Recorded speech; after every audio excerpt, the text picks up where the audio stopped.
We are back for the final part. This is part 4, right? Part 4, I didn't do a little repair job to show you. And Okay. again, it doesn't really matter what size hole it is. So if you, I'm gonna hold this. We got a piece of drywall with a big hole in it, about an inch by inch. Yeah. Let's say you had like it was a wall, not a ceiling. If it was a ceiling, then I'm gonna spray mesh tape. I'm gonna spray the glue, and then put the mesh up there.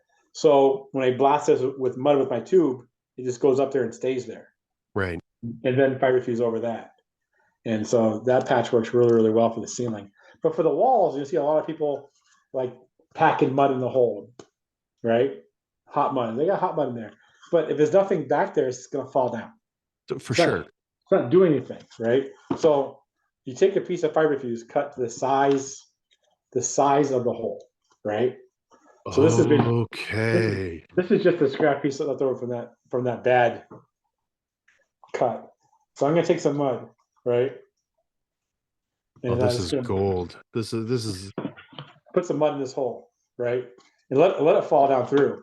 But then you're gonna take your finger and you're gonna put your finger inside this hole, right? Yeah. You're only gonna go half an inch to that. That's all you need, right? Okay. Right. Okay. You're keeping that out. So when you get it like that, you're gonna wipe the edges. I'll do this. This is probably the dirtiest your hands get. Yeah. I don't have my station to stay clean. This mud is like from another country. I was testing out that what's it called? Semen. Have you heard of them? Oh my God, no! But I can't even imagine all the shit we're gonna hear about that. I'll show you the box. This mud's been sitting in my garage for a long time. It's not very good mud sitting that long. So you're gonna keep it like so it's flat here, and then create a pocket in the back side. Yeah, so you've made a loop, like a nest for it.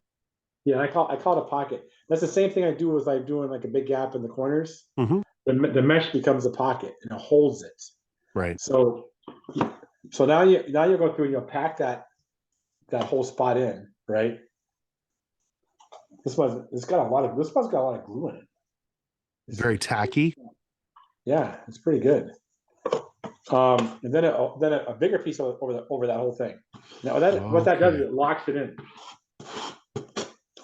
Right, so now it's nice and flat, right?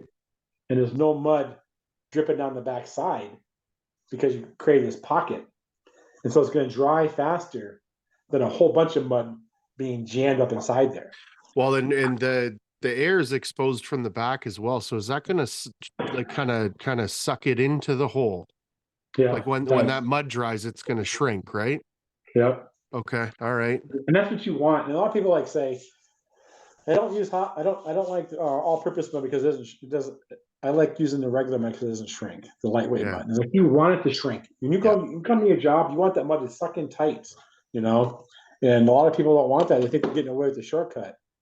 The fiber fuse. I've ever used fiber fuse. It's amazing stuff. And I use like whole 36-inch rolls, dispensers, an 18-inch roll dispenser, cutting things out just for doing repair work and stuff. Do you have your dispenser online? Like the have you shown people that? Yeah. Yeah, because it's incredible. If anybody listening or watching, go check that out because it's perfect. You put a 36-inch roll, but can you cut it to an 8 or something and put it in there? So when the fiber fuse first came out in 2008, 2009, I got the big rolls, and when fiber fuse came out, it had a crease in the middle, right? And I didn't like the crease, so I'd use a big roll, and I would cut off 2-inch rolls. Oh, okay.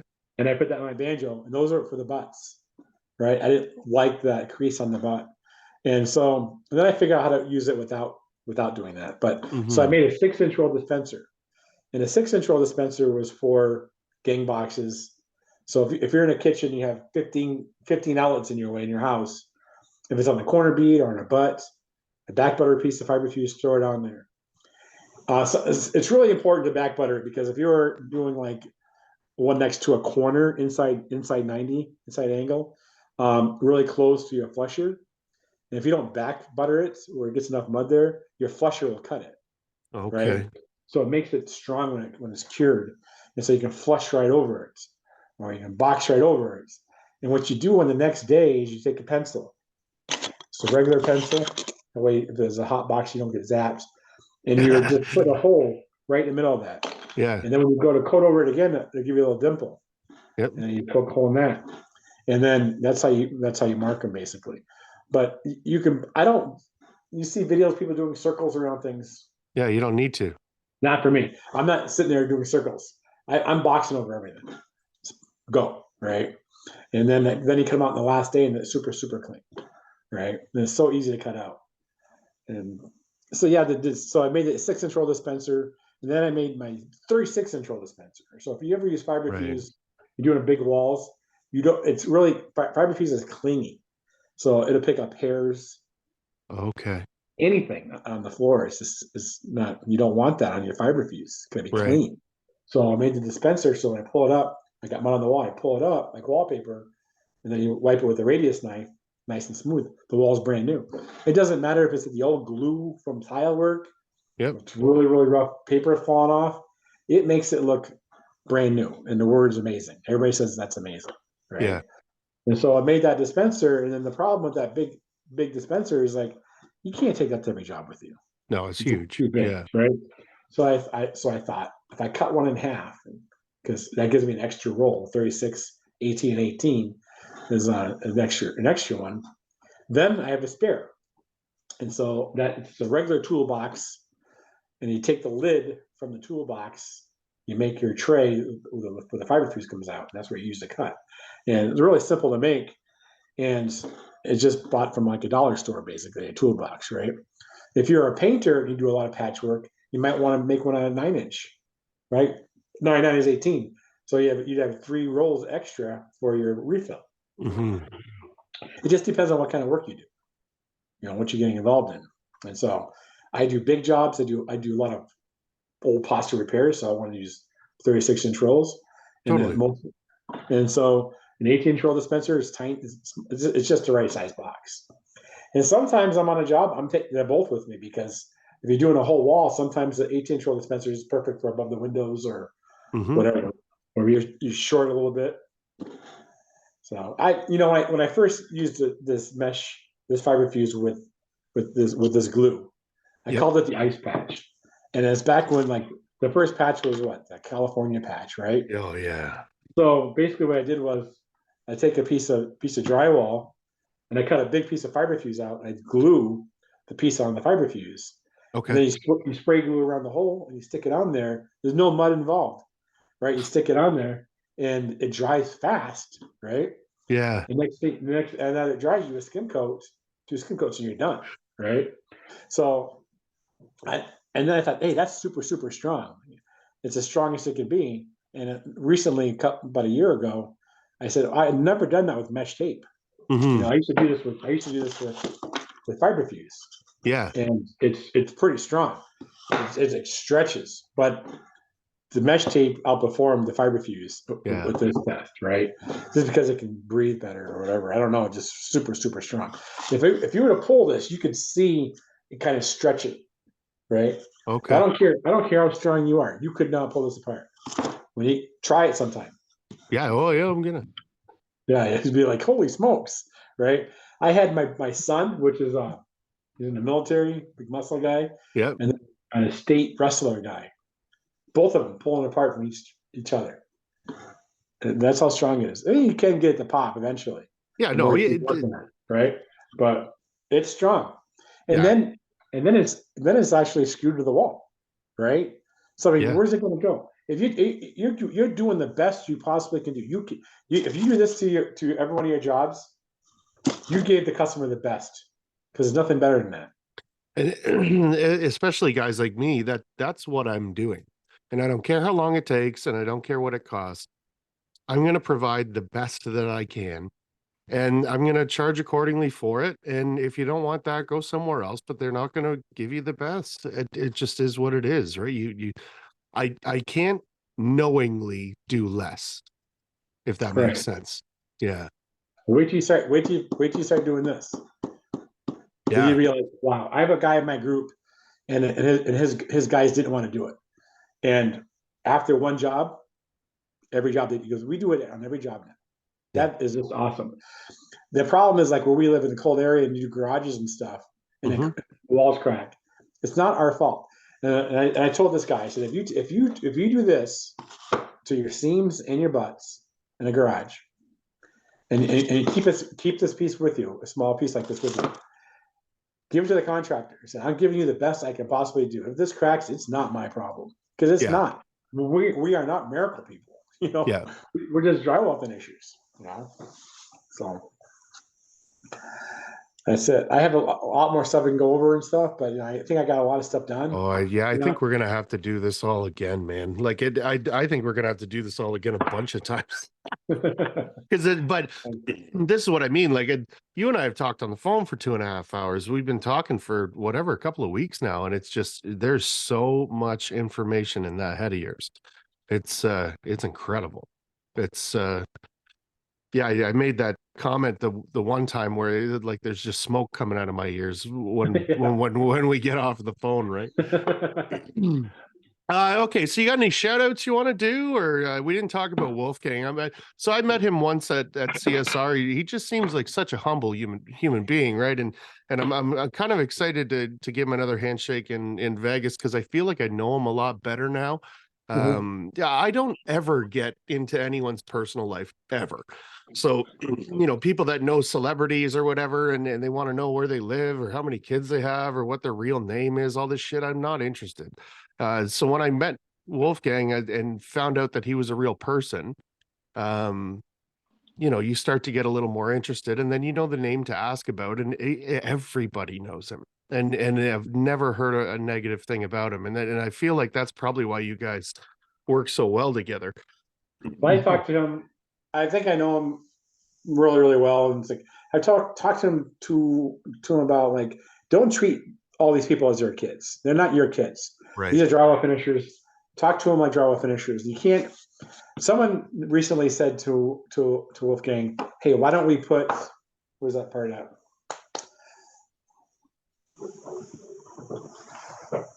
Oh, I don't even know where it's at anymore. My son had it. What is it? Here it is. Right in front of me. This part here. Yes, like, yeah. Why don't we put the threads on here?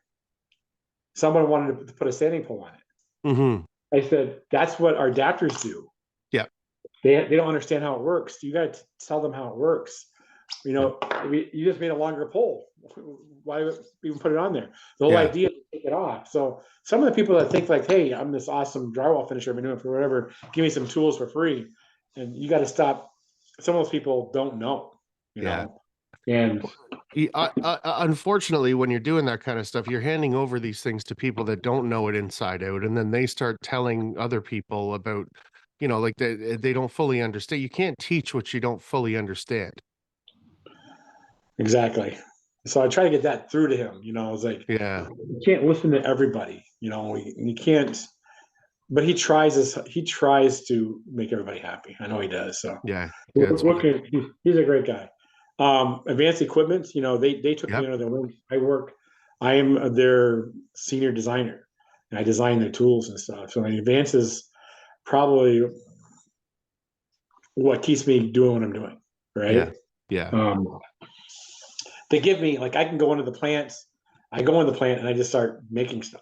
You just take whatever you want. I got 6 more tools that I can't even show that are in my car, that I've been working on. So with Advanced, but I use them for a long time before I go back and say, okay, this is what we're going to do now, right? So I have a guy at Advanced Equipment, and he draws this stuff up. So like when we did this pan, I said, this is what I want. He draws it up. We go back and forth. I said, let's do this, let's do that. So I go back and forth with people that aren't even, that's supporting the company, but they don't work for the company, right? So Advanced is really awesome. They're a family business, 5-year generation.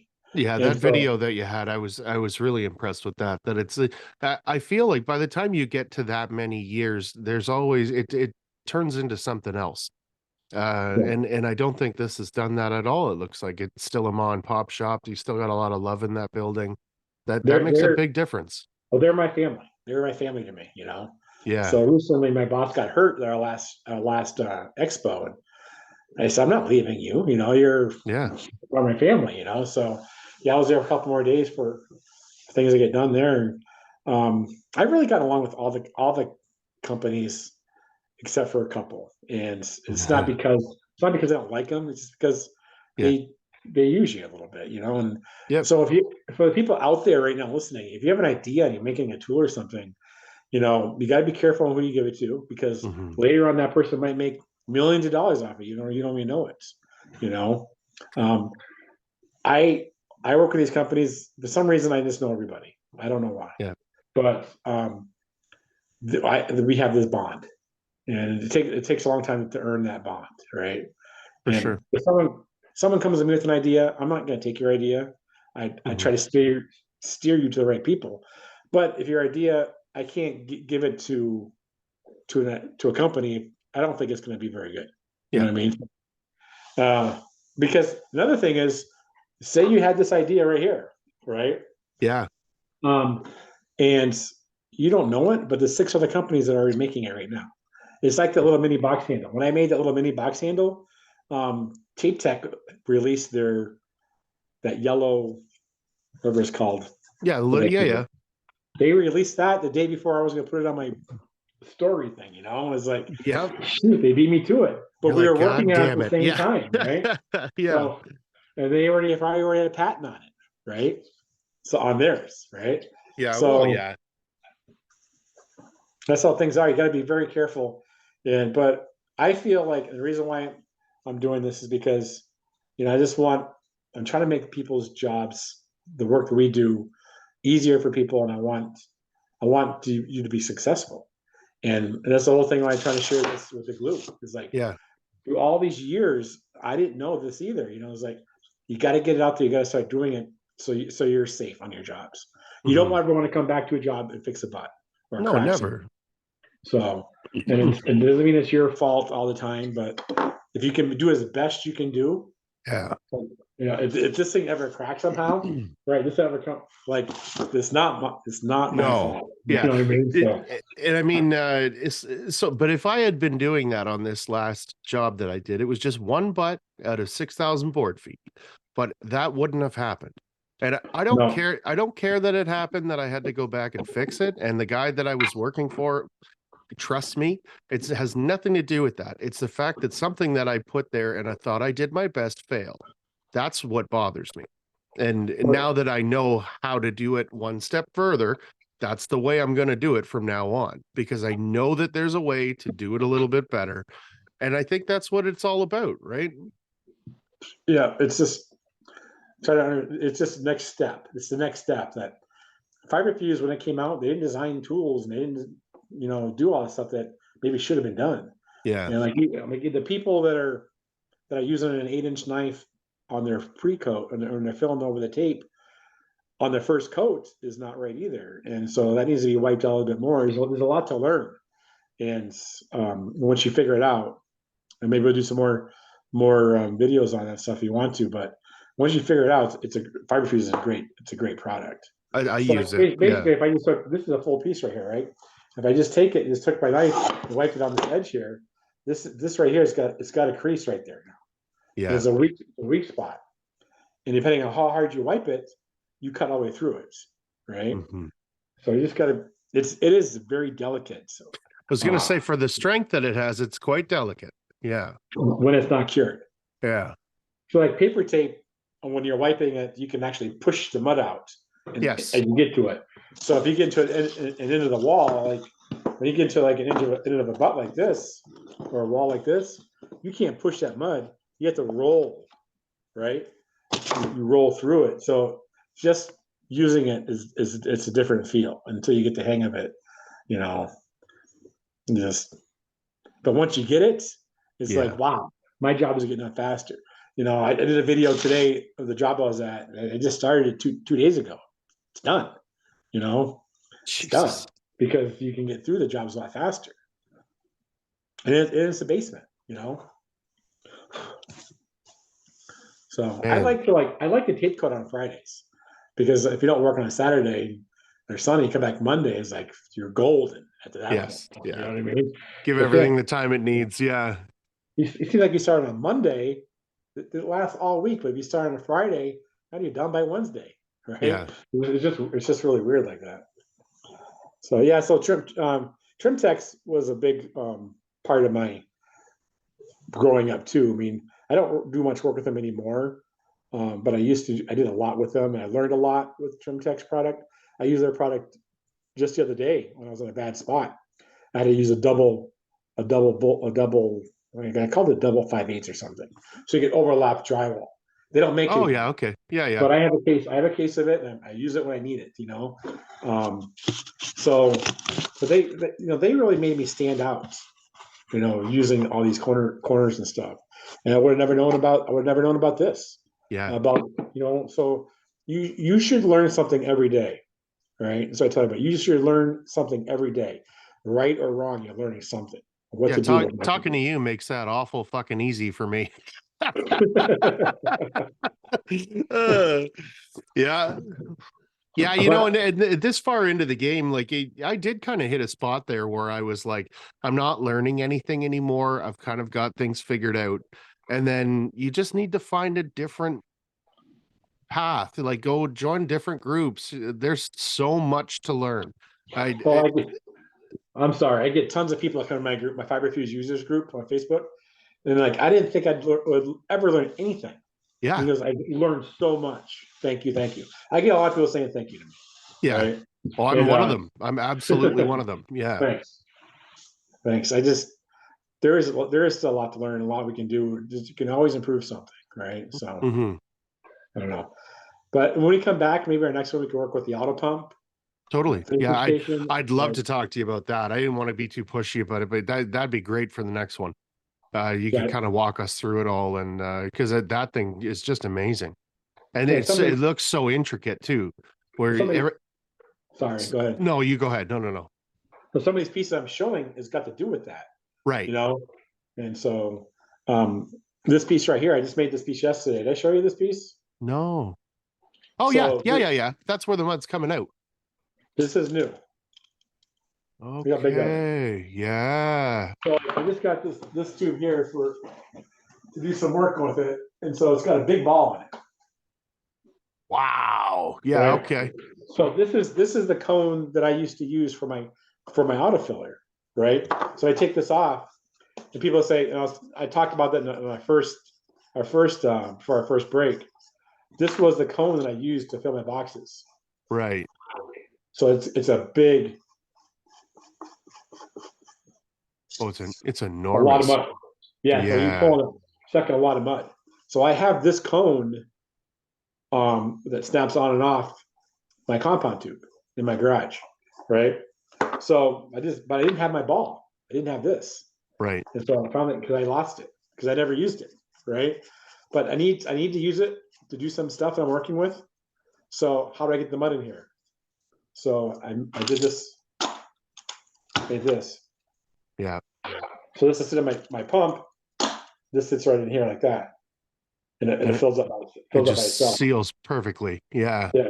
I made this last night in my kitchen. A lot of the Oh, tools then I make. no, then you didn't show me that. It's brand new. So I'll show you this. This is pretty cool. All right, really quick before I go. I can take this ball, and this is Wolfgang did this for me. This part here, and you know what happens because the cone's got that shape to it, so you don't get it just right because the angle Oh yeah. kind of messes you up. That fits on here. And so I designed this thing here. I can still use this to fill my tube up, right? Okay. I can run it like this if I want to. Get out of here. Okay. So you've got a bigger ball that fits over the. Look at that. Isn't that cool? So it's sealed. Look at that. So this tube here is like an old. They don't have Better Than Ever anymore, right? But it's an old compound tube. But I told Wolfgang I want the K&M pop off. So this thing pops off like K&M. Right. This is an awesome tube. This is unbelievable tool. I'm gonna get you some CSR stickers to put over that Claire's sticker. I think that's what's Claire, gonna happen. well, I put a trim tech sticker on that. I thought I put every sticker I get, I'm gonna put on this tube. Awesome. I'm not gonna paint this one. Okay. Yeah. We're gonna use it as a sticker tube. Perfect. Because this is, you're not gonna see, not too many of these tubes are out there. Yeah. Now with a 3/4 inch hole in the front of it. No. So it used to be like this. Little tiny guy, yeah. You can imagine that. So yeah, I enjoyed talking to you. Yeah, man, it's been an absolute pleasure meeting you and talking to you and picking your brain. And I really do want to tell you how much I appreciate you coming on, because I know you're busy, but it's I just think there's so much information that you got that it's just I love that you're on here letting everybody know. Yeah, I wanted to do it, and I was asked by somebody else, and I was like, I don't know if they have enough time for me to do what I needed to do. Yeah, we could sit here forever if you wanted. Yeah. I got more stuff I could show, like this thing here. Yeah. So I use this as milled out. Yeah. Not done working on it, but you can use it as a nail spotter. This little tiny thing. Okay. But I have so many tools, so much stuff. I don't sleep at night. I'm just thinking all the time on different stuff. What? You fucking don't sleep at night. It's like 12:30 and then I'll get 4 or 5 more dings and I'm like, am I going to take that pill right now or am I going to go to sleep? Sometimes I know this is for you, drywall finishers, but when you get a job, you think about that job before you get to that job. Like, how am I going to tackle that job? How am I going to do it? How am I going to fix this? And so you think about, I feel like I think about different steps on how I'm going to fix it. And then I go there and boom, it's done. And people are like, how did you do that so fast? It's like, I didn't. I slept all night thinking about it. That's right. But yeah, because you've spent 3 hours on it before you even got to site. Yeah. Right. Yep. So. All right. Well, you got a movie to get to. I got my little guy here. So thanks for coming. Shout out to Advanced and Can-Am, Trimtex, IceRock. Check them out. Check them out on everything. It's just IceRock, right? Yeah, I'm IceRock. If you look up IceRock, you see all kinds of stuff. So I got Fiberfuse users. Yep. But I got a group called Drywall Disasters, starts with the Z, DZ. Yes. And that's what we run into every day. You'll love that group. No one talks crap on my groups. It's just and I like that about you too, where it's any bullshit, you're out, man. Get the fuck out of here. Yeah. And then game changers. I show all this stuff, all these tools, not just like my stuff, but it doesn't matter if I see a new tool that's coming out or whatever, I want to show it. I want people to know what's out there. Well, and the 3 groups is a trifecta, right? Because you have the disasters group, and then you discuss the tools that you would use to fix it, and then you've got the Fiberfuse group, and then you've got the new tools group, but they're all in a big circle. Where depending on what you're doing, and then you could jump over here because it's been referenced, and then jump over there. It really is. You are doing a lot, man. I try to keep it separate because I don't want tools on the Fiberfuse thing because that's not what it is. Yeah, no, I separate. And if you go on, very organized. That's what you want. You go on these groups. They're like, what's? I don't care about electrical stuff here. You know? It's all over the fucking place. Yeah, or some of the stuff you don't want to see, like because the admins aren't taking care of that kind of stuff. And like, why is that there? And why is that guy bullying that guy? Yeah. I don't like that. Yeah, I was really happy when the mentors asked me to do that because I kicked the guy off my second day. I felt like I maybe was a little aggressive about it, but I don't care. But you know what I mean? You got a bunch of people on there, especially the experts, right? These are guys like us, and we are taking our time to answer questions. If you're going to be a dickhead about our answer, you're not an expert on this group. See you later, because you're wasting everyone's time. That 10 minutes could have been spent helping someone, and you're wasting the time. So get out of here. And I respect that because I respect time. I don't have much of it. Neither do you. That's what it is. It's all about time. That's a good, you said it right there. It's time. And we can't waste time with these kind of people. And what happens is they feel sorry about it later on, but it's too bad. You might not Yeah, ever see another tool. Ever. You don't know what you're going to miss.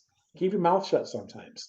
And exactly. what I recommend to people is like, if you're going to go on social media, or we're going to do this little podcast, I'm not drinking before the show, Yeah. right?